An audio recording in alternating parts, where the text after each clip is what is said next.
found family members all over the country. He found that there was a common ancestor that was the one of 12 sons. And these 12 sons scattered around the country after manumission, which was the abolition of slavery.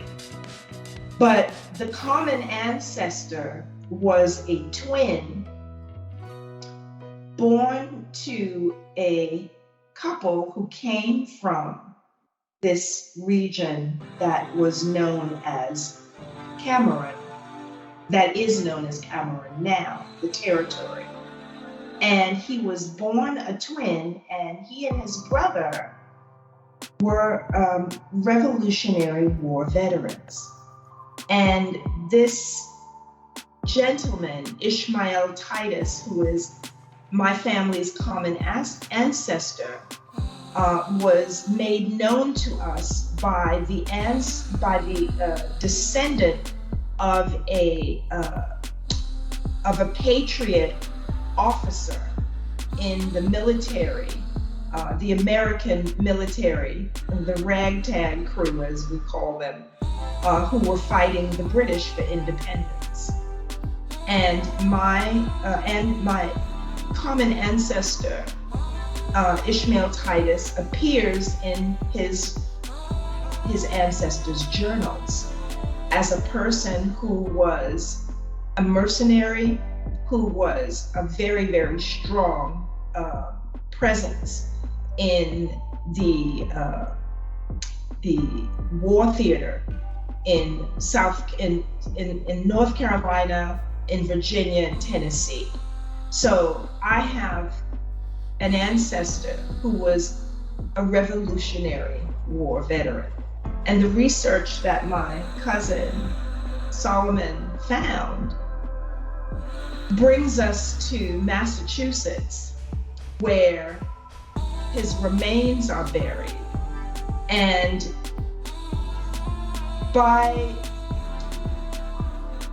an act of fate, the professor of Africana Studies at Williams College used our common ancestor as the subject of her curriculum, and her students unearthed some history, not only about our ancestors, but about Massachusetts, about the northern states and the way the northern states responded to slavery, to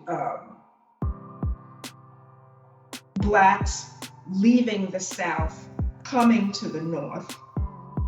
The way the American landscape and the fabric of American society was based on free labor, and why it is now that everyone feels the need to unionize and to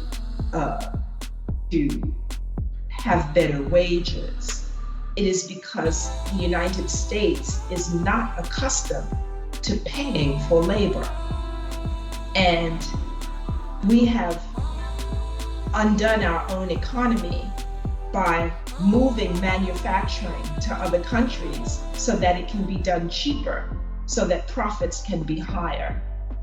And it is just the fabric of what this country is based upon, free labor. And my mother gave me that expression. She said, if you're ever able to unionize, if you have a job and you work for someone, it's important to unionize, because America is the home of free labor. And don't you ever forget that. So those are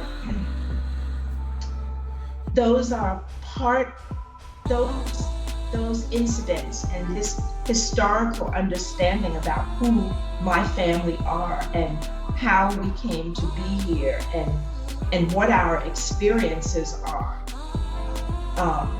By some extraordinary turn of events, my enslaved grandfather, maternal grandfather's family or someone in the circle was able to send him to college. An African American male who went to a college in the South, Benedict College, as a matter of fact, in like 1915, my grandfather was educated.